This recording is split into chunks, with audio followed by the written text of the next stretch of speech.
Morning friends, कैसे हैं आप सब। I hope all is well. आज हम स्टार्ट करेंगे next topic that is series of legislation on cooperatives. और इसमें देखेंगे कौन कौन से लॉज जो है वो पास किए गए हैं। इसमें history of cooperative movement in India देखना है। ओके, ओरिजिन हम पढ़ चुके हैं, तो डेवलपमेंट में आएगा कि कौन कौन सी डेवलपमेंट हुई, कौन कौन से लॉज और कमेटीज़ बैठाई गई हैं, तो उसके बारे में डिस्कस करेंगे। सबसे पहले series of legislation on cooperative means कौन कौन से इंडिया में लॉज बने थे। तो सबसे पहले जो स्टार्टिंग में लॉज बने थे, जैसे ये ऑलरेडी पढ़ चुके हैं, हम डायरेक्ट टॉपिक पे ही जाते हैं। ये ऑलरेडी पढ़ चुके हैं हम। आज हम पढ़ेंगे हिस्ट्री ऑफ कोऑपरेटिव। जब भी पढ़ेंगे हम इंडिया में तो उसको दो तरीके से पढ़ेंगे। एक इंडिपेंडेंस, जब देश को आज़ादी नहीं मिली थी, उससे पहले कॉलोनियल एरा में क्या हो रहा था, ये वाला जो जितना भी है। ओके, हम देखेंगे कि British at the time British India था, ठीक है, तो ब्रिटिश कंट्रोल कर रहा था इंडिया को। तो हम पढ़ेंगे ब्रिटिश के टाइम में क्या क्या डेवलपमेंट और कौन कौन से लॉज पास हुए हैं, ठीक है, कोऑपरेटिव सोसाइटी को लेके। नेक्स्ट जो पढ़ेंगे हम, वो पढ़ेंगे कोऑपरेटिव सोसाइटी आफ्टर इंडिपेंडेंस। तो जब इंडिया को इंडिपेंडेंस मिल गई ब्रिटिश से, आफ्टर दैट मतलब कौन कौन से लॉज पास किए, क्या क्या एक्ट लाया कोऑपरेटिव सोसाइटी को लेके, वो तब पढ़ेंगे। ओके, मोस्ट इंपॉर्टेंट है ये दो टॉपिक जो स्टार्टिंग में पढ़ेंगे हम। Pre independence development of cooperative society बोलो या फिर लेजिस्लेशन बोलो, बात एक ही है। डेवलपमेंट मीन्स क्या क्या लॉज जो है वो लाए गए और कौन कौन सी सोसाइटी रजिस्टर करी जो आज के लेवल पे बड़े लेवल पे है, ठीक है। तो सबसे पहला जो कोऑपरेटिव क्रेडिट सोसाइटी एक्ट आया था 1904, इसके सारे प्रोविज़न आपने याद कर देने। क्यों प्रोविज़न क्यों याद करने आपने? प्रोविज़न आई मीन टू से दे, जितने भी पॉइंट दिए होंगे नीचे, ठीक है, वो आपने याद करने हैं। वो इसलिए याद करने क्योंकि मोस्टली जितने भी ये पॉइंट हैं, इसको आप रिलेट करके आपने जम्मू कश्मीर के जितने भी एक्ट है, 1989 वाला या फिर 2001 वाले रूल्स, 1999 वाला सेल्फ रिलायंट एक्ट, तो उसमें जितने भी प्रोविज़न दिए हैं, जितनी बातें लिखी हैं, वो ऑलमोस्ट सिमिलर रहने वाली हैं। कुछ ही चीज़ें वो जो होंगी वो चेंज होंगी। अगर आपने ये याद कर दिए तो आपके लिए इजी रहेगा। और मोस्टली जो ऑब्जेक्टिव आएगा क्वेश्चन में, एक तो सीधा पूछेगा कि कोऑपरेटिव क्रेडिट सोसाइटी कब आई, तो वो 1904 में आई, ये तो आपको पता है। और ये फर्स्ट इनकॉर्पोरेशन थी इंडिया में, पहली बार इंडिया में कोऑपरेटिव सोसाइटी को रजिस्टर मतलब एज अ गवर्नमेंट उन्होंने क्या किया, एक्ट पास किया, ठीक है। तो वो फर्स्ट इनकॉर्पोरेशन पहली, दूसरा ऑब्जेक्टिव ये आ गया कि फर्स्ट इनकॉर्पोरेशन इन इंडिया कौन सी हुई, तो ये कोऑपरेटिव क्रेडिट सोसाइटी एक्ट बना फिर 1904। ये दो चीज़ें याद रखनी है आपने। नेक्स्ट जो है, ये लाया क्यों? ये लाया इसलिए कि एक लीगल बेसिस दे दे हम। लीगली जो है कोऑपरेटिव सोसाइटी को बोलते हैं कि yes it is a legal entity. Okay, to provide legal basis for the cooperative society, Edward law committee with Mr. Nicholson as one of the member were appointed by the government to examine and recommend a source of action। अब इसमें हुआ क्या था, एक national level पे Edward law committee बैठाई गई थी, मतलब कमीशन बैठाया गया था। और इन्होंने इस कमेटी के मेंबर और कौन भी थे, नाइकलसन भी थे, one of the member appointed by the government to recommend, कि आपने रिकमेंड करना है कि लीगल बेसिस क्या क्या देख सकते हैं हम किसको, कोऑपरेटिव सोसाइटी को। तो इन्होंने एक बिल पास किया। तब इंडिया में जो ब्रिटिश पार्लियामेंट हुआ करती थी, वैसे तो ब्रिटिश पार्लियामेंट ब्रिटिश में हुआ करती थी, बट इंडिया में जो इनके, अगर आपने मॉडर्न हिस्ट्री पढ़ी है तो आपको पता चल जाएगा कि यहाँ पे थी क्या था, गवर्नर जनरल एग्जीक्यूटिव काउंसिल, ठीक है, इंडिया में। तो उसके मेंबर होते थे और वो उन्होंने क्या किया, कोऑपरेटिव सोसाइटी बिल इस कमेटी के रिकमेंडेशन पे उन्होंने इनाइट किया। कब? 25 मार्च 1904 में, ठीक है। किस कमेटी के बेस पे? एडवर्ड लॉ कमेटी या कमीशन बोलो, उसके मेंबर जो एक था वो नाइकलसन था। ओके, ये क्वेश्चन नंबर 44 जो हमने एमसीक्यू डिस्कस किया था, उसका आंसर एडवर्ड लॉ कमेटी था, वो आपको पता होना चाहिए। Okay, it's basic motive is to provide credit to the society. तो कहने मतलब है कि इसका मेन मोटिव क्या था? इसका मेन मोटिव था कि हम क्रेडिट प्रोवाइड कर सके किसको, कोऑपरेटिव्स को। ओके, अब इसकी जितने भी प्रोविज़न आ रहे हैं, ये किसके आ रहे हैं, 1904 एक्ट के आ रहे हैं। ये तो हमने ऑलरेडी पढ़ दिया ये बेसिक जितना भी है, बट ये वाले प्रोविज़न आपने लाइन टू लाइन, ठीक है, याद होने चाहिए आपको। किसके प्रोविज़न है ये लिख लेता हूँ मैं। 1904 1904। आज मेरा जो पेन है वो काम नहीं कर रहा है। 1904 जो है इसके जो इतने प्रोविज़न हैं वो आपने याद करने हैं, ठीक है। ये सारे प्रोविज़न 1904 वाले एक्ट के हैं। सबसे पहला इन्होंने बोला कि कोई भी बंदा, अब बात ये आती है कि कौन कोऑपरेटिव सोसाइटी बना सकता है, तो इन्होंने बोला 10 से ज़्यादा, कितने 10+ पर्सन अगर कंबाइन होंगे किसी भी गांव में, ठीक है, तो वो any 10 persons living in the same village और town belonging to the same class और tribe could form the cooperative credit society. Okay, 10 से ज़्यादा बंदे, आपने सिर्फ इसमें एक लाइन याद रखनी कि 10+ मेंबर अगर जुड़ेंगे तो वो क्या बना सकते हैं, कोऑपरेटिव सोसाइटी बना सकते हैं। अब क्यों बनाएंगे, वो इनकरेज करने के लिए, थ्रिफ्ट और self help among the members, ताकि एक दूसरे की हेल्प कर सकें और एक दूसरे को जब मुसीबत में काम आना हो तब आ सके। मतलब कहने का कि जब भी उनको अपने बिजनेस में एक दूसरे की हेल्प करनी होगी तो तब कर सकते हैं। ओके, वैसे भी देखो, अगर आपने एक शॉप खोली है, 10 बंदे हैं, तो अगर उन्होंने 10 बंदों ने 10 शॉप खोली हैं तो वो एक दूसरे को क्रेडिट देने के लिए, लोन देने के लिए, उधार में पैसा देने के लिए तैयार रहते हैं। लेकिन एक बंदा जिसने दुकान नहीं है, बेरोजगार है, ऐसे ही बैठा है और चला, उसको वो लोन नहीं देते हैं। समझाई? देते हैं? नहीं देते हैं। रीज़न क्या होता है, उनको पता है कि इनसे पैसा वापस मिलेगा नहीं मिलेगा, तो पता नहीं रहता है। समझाई? इस तरह से उन्होंने क्या किया कि एक दूसरे को हेल्प करने के लिए एटलीस्ट कोऑपरेटिव क्रेडिट सोसाइटी बनाई, ताकि एक दूसरे को हम लोन वगैरह जो है वो दे सकें। सब ने बढ़ चढ़ कर हिस्सा लिया इसमें। ओके, नेक्स्ट आपने जो मोस्ट इम्पॉर्टेंट है, ये आपके इसमें भी एक्ट में भी है, जम्मू कश्मीर के एक्ट में भी है, और जो ये बेसिकली इसमें पावर दे दी किसको, रजिस्ट्रार की। सबसे पहली बार पोस्ट एक बनाई, असिस्टेंट रजिस्ट्रार की तो नहीं, बट रजिस्ट्रार की पोस्ट इन्होंने तैयार की। तो रजिस्ट्रार का काम क्या हुआ, रजिस्ट्रार का काम ये हुआ कि जितनी भी कोऑपरेटिव सोसाइटीज़ हैं उसको कंट्रोल करना और ऑडिट करना। कंट्रोल करना, I mean to say that, control cooperative society को चलाना कैसे है। ऑडिट करना मतलब हो गया कोऑपरेटिव सोसाइटी में कोई धांधली तो नहीं चल रही है। समझाई? तो हर साल एनुअली जैसे कोई भी कोऑपरेटिव सोसाइटी होती है, उसको क्या करना पड़ता है, ऑडिट करना पड़ता है। ठीक है, चेक करना पड़ता है कितना पैसा उन्होंने खर्चा, कितना उन्होंने सोसाइटी में बांटा, कितना मेंबर्स को दिया है, सब वो होता है ऑडिट करना। ओके, क्योंकि कोई फ्रॉड तो नहीं चल रहा है। ठीक है, तो यही एक एक्ट था जिसने एक पोस्ट क्रिएट की, रजिस्ट्रार की, who was supposed to organise and control the society. Annual audit of the society also came under this. Okay, तो ये पहला क्या मैंने बोला, 10 से ज़्यादा मेंबर होने चाहिए, इतना ही याद करना है आपने, 10 मेंबर होने चाहिए। दूसरे में पावर दे दी किसको, रजिस्ट्रार की पोस्ट एक तैयार की और उसको पावर दे दी। 2 पॉइंट हो गए, इतनी लाइनें याद करने की ज़रूरत नहीं है, आपने सिर्फ डायरेक्ट पॉइंट याद करने। ओके, लेकिन रीड आउट कर लेना सब। रूरल एरिया और अर्बन क्लासिफिकेशन कर दी उन्होंने।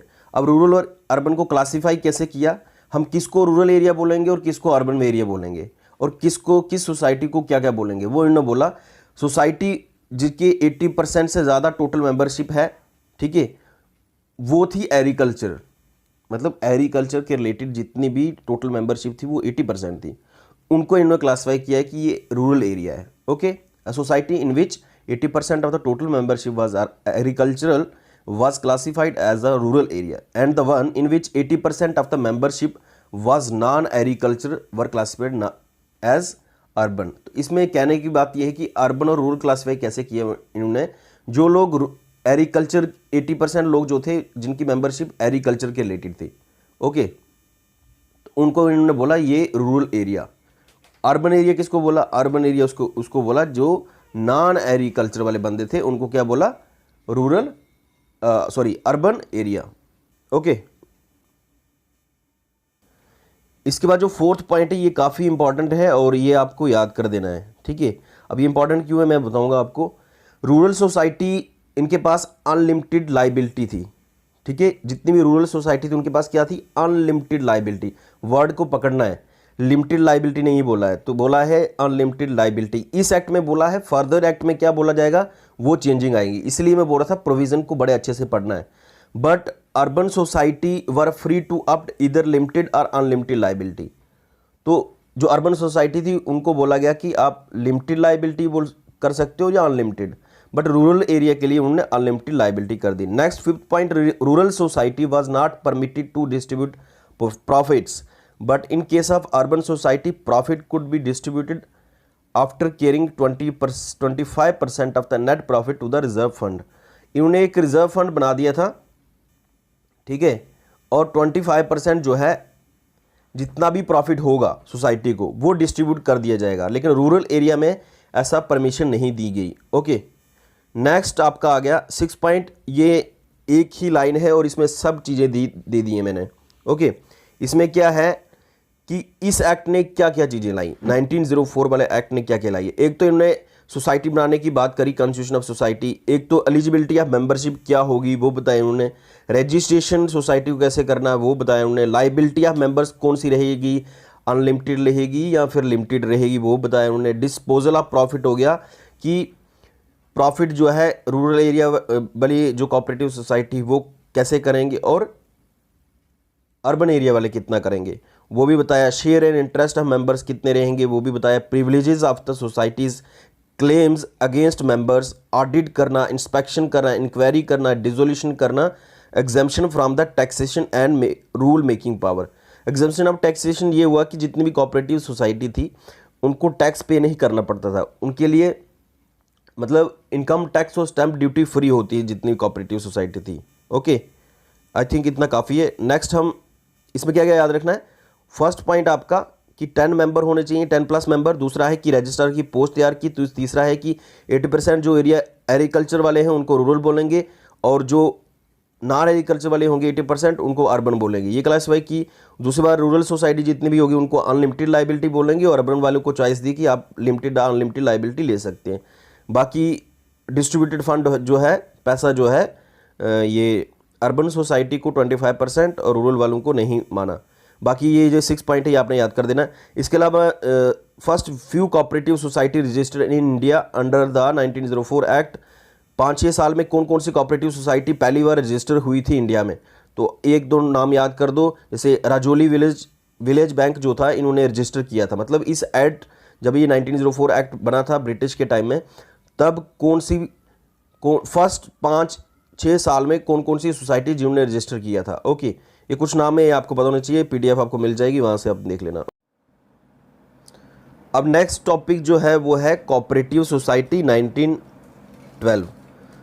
अब देखो उसमें और इसमें अंतर यही है कि वहाँ पे क्या लिखा हुआ है, कोऑपरेटिव क्रेडिट सोसाइटी एक्ट 1904। अब इसमें लिखा है कोऑपरेटिव सोसाइटी सिंपल लिखा है, इसमें क्रेडिट नॉन क्रेडिट कुछ भी नहीं लिखा है। ठीक है, तो यही अंतर है, पहला अंतर यही है। अब बाकी अंतर क्या होगा वो देख लेते हैं हम। ठीक है, अब पहली बात किया क्या उन्होंने, जो एक्ट आया था 1904 वाला एक्ट आया था उसी को अमेंड करके 1912 वाला एक्ट बनाया। अब क्यों बनाया, क्योंकि इसमें कोई खामी होगी, कोई लिमिटेशन होगी, तभी तो एक्ट चेंज किया उन्होंने। ओके, तो वही देखते हैं क्यों किया और क्यों लाना पड़ा 1912 वाला एक्ट। ठीक है, ब्रिटिश के टाइम में।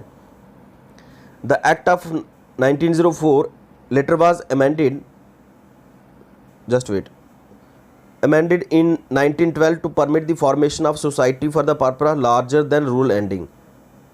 रूरल लैंडिंग जो है इससे भी ज़्यादा, जो इसमें एक्चुअल में हुआ क्या, 1904 में जो एक्ट था इसमें उन्होंने क्रेडिट दिया कि इसको मोस्टली रूरल एरिया को। ओके, लेकिन जो 1912 वाला फिर लिमिटेशन आ गई कि आप रूरल एरिया को दे रहे हो लेकिन बाकी वालों को लोन जो है वो पैसे उधारी में नहीं दे रहे हो। तो इसमें क्या किया है, उन्होंने परमिशन दे दी 1912 वाले में, permit the formation of society for the purpose of larger than rural lending. इससे भी बढ़िया। अब इसमें इंक्लूड क्या किया वो देख लेते। With development in terms of growth in the number of cooperative for exceeding anticipation, the cooperative society act of 1912 became a necessity and cooperative could be organized under this act for providing non-credit service to their members. This act also provided for the federation of the cooperative। अब कहने का मतलब क्या है भाई साहब, non credit services to the members. अब कहने का मतलब क्या है, उसमें लिखा था क्रेडिट मीन्स उधारी देना। ओके, अब इसमें लिखा है नॉन क्रेडिट, मतलब इसका मतलब क्या हो गया, यहाँ पे क्या मिलेगा, लोन तो मिलेगा लेकिन नॉन क्रेडिट वालों को भी इंक्लूड किया। नॉन क्रेडिट मतलब क्या हो गया, वो सोसाइटी जो लोन का ही काम नहीं करेगी, वो सेल्स भी करेगी। जितना कोई भी प्रोडक्ट अगर आपने बनाया, जैसे आपका हैंडलूम है, हाथ से आपने कोई बनवाई चीज़ है, ठीक है, अब उसको बेचने जाओगे, उसकी सेल्स करोगे, उसकी परचेज़ करोगे, इसके लिए उनके अपने बंदे रहेंगे ना। ठीक है, परचेज करोगे, मार्केटिंग करोगे उसकी, ठीक है। वो सोसाइटी जो मार्केटिंग करेगी, सेल करेगी, परचेज करेगी, वो भी काम इस एक्ट में बोल दिया गया। I hope you got the point. उसमें खाली लोन की बात करी थी, क्रेडिट की बात करी थी 1904 वाले एक्ट में। अब इसमें उन्होंने बोला सेल नॉन क्रेडिट वाली एक्टिविटी भी आप सर्विसेज मेंबर कर सकते हैं। ओके, दूसरी बात क्या किया उन्होंने, कोऑपरेटिव बैंक एक सेंट्रल लेवल पे बना दिया। जितना वो जो बैंक थे, जो अर्बन कोऑपरेटिव बैंक थे, ठीक है, इन्होंने क्या कर दिया, सेंट्रल कोऑपरेटिव बैंक बना दिए, ठीक है। ये उन्होंने फेडरेशन कर दिया, ठीक है। टोटली ये दो काम किए। अब देख लेते हैं, with this enactment in the credit sector urban cooperative उनको कन्वर्ट कर दिया सेंट्रल कोऑपरेटिव बैंक में। और नॉन क्रेडिट एक्टिविटी कौन कौन सी हुई, जैसे परचेज करना, सेल्स करना, मार्केटिंग करना society and in non agriculture sectors cooperative handloom weavers and the artisans, ये काम भी किया उन्होंने। अब देख लेते हैं इनमें प्रोविजन क्या है, जो मोस्ट इंपॉर्टेंट है। ये थ्योरी तो आप देख लेंगे खुद भी। प्रोविजन जो है इस एक्ट के अंदर, सबसे पहला उन्होंने बोला कि आपको डिफरेंशिएट करना है जो 1904 वाले एक्ट और ये वाला 1912 वाला एक्ट में, दोनों में मतलब क्या क्या फ़र्क होगा। अगर आपने एक एक्ट याद कर दिया, दूसरा बहुत ही ईजिली हो जाएगा। First point, any society credit और otherwise could be registered which had as its objective the promotion of economic interest of its member. किसी भी सोसाइटी को हम रजिस्टर तब करेंगे जब वो प्रमोट करेगी economic interest of its member. तो ये काफ़ी अच्छा वर्ड है, ये आपने याद करना है। तो इकोनॉमिक इंटरेस्ट मेंबर का देखने के लिए उन्होंने क्या किया, कोऑपरेटिव या क्रेडिट सोसाइटी आप बना सकते हैं, रजिस्टर कर सकते हैं। तो कहने का मतलब ये है कि कोई भी कोऑपरेटिव सोसाइटी आप रजिस्टर कर सकते हो, लेकिन उसका जो मेन ऑब्जेक्टिव होना चाहिए वो होना चाहिए promotion of economic interest of its member. मतलब ये यार देखो, उस टाइम में लोग गरीब थे, ठीक है। अगर लोग गरीब रहेंगे तो उनका इकोनॉमिक अगर इंटरेस्ट नहीं बढ़ेगा, कोई आएगा नहीं कोऑपरेटिव सोसाइटी में। क्यों आएगा कोई, जब उनको कोई पैसा नहीं देगा तो क्यों कोऑपरेटिव सोसाइटी को ज्वाइन करेगा, समझाई। तो जो भी बंदा इसमें रजिस्टर्ड होंगे वो सब मेंबर क्या होगा, इकोनॉमिक इंटरेस्ट को पूरा करेंगे तभी बनेंगे। ओके, नेक्स्ट जो है, तो इसमें मेन पॉइंट फर्स्ट में आपने याद रखना है खाली। अब वही कोऑपरेटिव सोसाइटी रजिस्टर होगी यहाँ पे इनका मेन मोटिव होगा इकोनॉमिक इंटरेस्ट ऑफ मेंबर्स को प्रमोट करना। नेक्स्ट जो आ गया, federal society like the central bank जो or union can be registered. वही है कि सेंट्रल बैंक जो है वो भी बना दिए गए और जो रजिस्टर कर सकते हैं इस ऐड के थ्रू, ठीक है। इसके अलावा जो रजिस्ट्रार की पोस्ट क्रिएट की थी, आपको पता होना चाहिए रजिस्ट्रार की पोस्ट कब क्रिएट की, वो 1904 वाले एक्ट में की। अब इसमें क्या मोर पावर दे दी उसको, किसको, रजिस्ट्रार को पावर जो है empowering the register of cooperative society, उसको क्या किया उन्होंने, पावर्स मोस्ट दे दी, ज़्यादा पावर दे दी, ठीक है। Register was empowered to set a inquiry, inspect, liquidate and wind up society. देखो ये एक्ट में जो जम्मू कश्मीर के एक्ट पढ़ोगे ना, तब भी ऐसे ही आएगा, वाइंड अप आएगा, लिक्विडेट आएगा, इंस्पेक्ट आएगा, इंक्वायरी आएगा और रजिस्ट्रार को पावर दी। तो अभी से अगर आप इसको अच्छे से पढ़ोगे तो तब एक्ट में आपको प्रॉब्लम नहीं आएगी।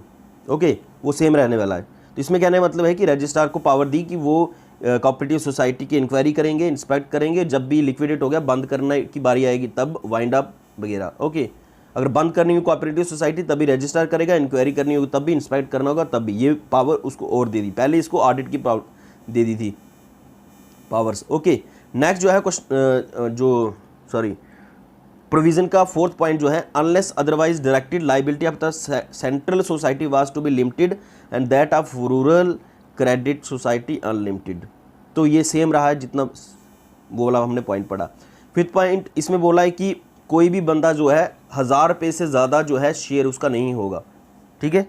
अब ये क्यों नहीं होगा, क्योंकि अगर एक कोई भी कंपनी है उसमें अगर 100 मेंबर हैं तो एक शेयर होगा तो किसी की वो कंपनी नहीं होगी। लेकिन अगर मोर देन 50% होगी तो कंपनी उसी की होगी ना, तो प्राइवेट होगी कंपनी, समझ गए। तो इससे ज़्यादा शेयर नहीं ले सकते कोऑपरेटिव सोसाइटी में। उन्होंने बोला कि इतना पॉइंट याद रखना कि इसका जो शेयर था वो 1/5 होता था टोटल शेयर कैपिटल ऑफ से ज़्यादा मेंबर जो है वो नहीं दे सकता था, शेयर नहीं खरीद सकता था इसके कोऑपरेटिव सोसाइटी के। ओके, नेक्स्ट जो है 6 point, society was granted exemption from compulsory registration and from payment of income tax and stamp duty. जो मैंने ऑलरेडी बोला, इसमें क्या हुआ कि जितनी भी सोसाइटी थी उनको इनकम टैक्स और स्टैम्प ड्यूटी के लिए क्या करना पड़ता था, एग्जाम्पशन दे दी गई। ओके, नेक्स्ट है 1/4 of the net profit of society were credit to the reserve fund. अब इसमें क्या है कि जितना भी आप प्रॉफिट कमा रहे हो सोसाइटी में, वो इन एक सोसाइटी ने क्या किया था, रिजर्व फंड क्रिएट किया था, वहाँ पे 1/4 जितना उनका प्रॉफिट होता था। 1/4 कहने का मतलब क्या है, जैसे अगर 100 रुपये आपका प्रॉफिट हुआ तो 25 रुपये आपने किसको देना है, रिजर्व फंड में देना है, कोई भी कोऑपरेटिव सोसाइटी होगी। Okay. 8th point, cooperative society were given the first claim to enforce the recovery of the certain dues. Okay. फिर 9th पॉइंट है requirement of annual audit were retain as were numerous otherwise. ये same है, इसमें आपने क्या करना है, जितने भी 8-9 पॉइंट दिए हैं ये आपने याद कर देने हैं, और ये सिंपल है, इसमें कोई मुश्किल बात नहीं है। और नेक्स्ट जो है इसके 1904 एक्ट वाले, ये भी याद कर दें। नेक्स्ट हम स्टार्ट करेंगे, आज इतना ही रखते हैं। नेक्स्ट हम स्टार्ट करेंगे जितनी भी कमेटी हैं बैठाई गई हैं उसके बारे में डिस्कस करेंगे, और बाकी जो एक्ट आएंगे उसके बारे में डिस्कस करेंगे। ओके। और जो लोग भी पहली बार विजिट कर रहे थे हमारे चैनल पे, please do subscribe, like, share, subscribe our channel so that motivate रहें और लेक्चर आपके लिए बनाते रहें। इसके अलावा बता दें जिनको नहीं पता है उनको बता दें कि मेरी बुक जो है मार्केट में आ चुकी है, JK PSC बता देते हैं आपको, जस्ट वेट। ये विशाल पब्लिकेशन के थ्रू आई है, how to prepare for JK PSC assistant registrar cooperative society. This is written by me and one more my friend, और इसका प्राइस है 432। और अगर आप किताब महल में जाते हैं, किताब महल में आपको इसका प्राइस जो है वो एटलीस्ट 340 रहने वाला है। डिस्काउंट मिलेगा जब आप माई रेफरेंस से जाएंगे, अगर मेरा नाम बोलेंगे उनको कि साहिल सर ने भेजा है, then you will get discount, और 330 या 340 में मिल जाएगी। यही नहीं, अगर कोई और भी किताब लेना चाहते हैं मेरे रेफरेंस से और भी ले सकते हैं। ओके, आपको डिस्काउंट, हैवी डिस्काउंट मिल जाएगा। इसके अलावा जम्मू कश्मीर में हर एक जगह जो है इसकी बुक जो है आ चुकी है, और आप मार्केट में जाके ले सकते हैं, बट डिस्काउंट खाली उस दिन से मिलेगा। बाकी के लिए भी बोला है मैंने कि एटलीस्ट 370 तक जो है प्राइजेस सब जगह रहने चाहिए। ओके, आपको कितने की मिलती है वो आपका लक, लेकिन बुक लें क्योंकि इसमें 500 प्लस MCQ जो खाली कोऑपरेटिव पे हैं। इसके अलावा 2000 MCQ जो है वो हिस्ट्री